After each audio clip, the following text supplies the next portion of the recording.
So ayun na nga ang chika. For this video, samahan nyo kung gawing kaldereta ang afritada. Paano nga ba gawin yon? Watch this. So kapag luto na ang ating afritada, hahatiin natin ito sa dalawa.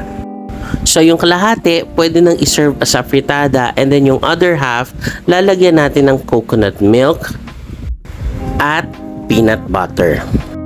Then, ilagay ang natitirang fried potatoes, carrots at bell peppers at ready to eat na tayo. And finally, just top it with some toasted garlic. So, presenting my afritada na naging kaldereta all in one lutuan. Just like magic. And that's it. Thank you for watching our video. See you on our next recipe. Kain po!